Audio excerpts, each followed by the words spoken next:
Selon la Bible, y a-t-il une différence entre la religion et Jésus?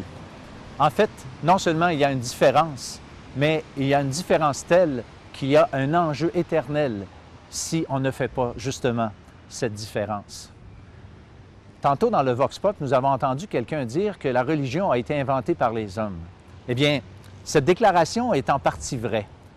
En fait, la religion a été mise sur pied pour donner un sens à l'existence de l'homme.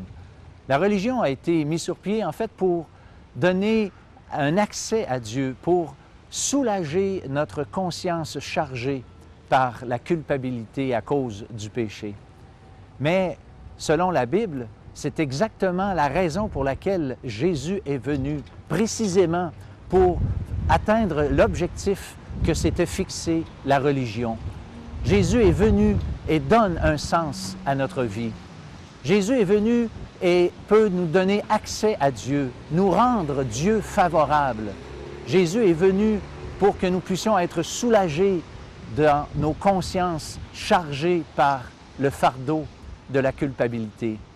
Oui, Jésus est le seul moyen qui a été donné par Dieu pour avoir accès.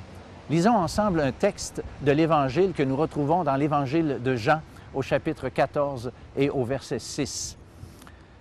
Jésus dit, « Je suis le chemin, la vérité et la vie. Nul ne vient au Père que par moi. » Selon la Bible, le chemin qui conduit à Dieu n'est pas la religion, mais Jésus lui-même. Et ce, à cause de l'œuvre qu'il a accomplie sur la croix du Calvaire il y a 2000 ans. On peut dire en résumé que la religion, c'est l'effort de l'homme qui essaie et qui fait tout en son possible pour atteindre Dieu. Lorsque l'Évangile nous présente Jésus-Christ comme étant l'effort de Dieu même qui est venu jusqu'à nous. Oui, chers amis, il y a une grande différence entre la religion et ce que Jésus a accompli. Ne pas faire cette différence a un enjeu et une portée éternelle.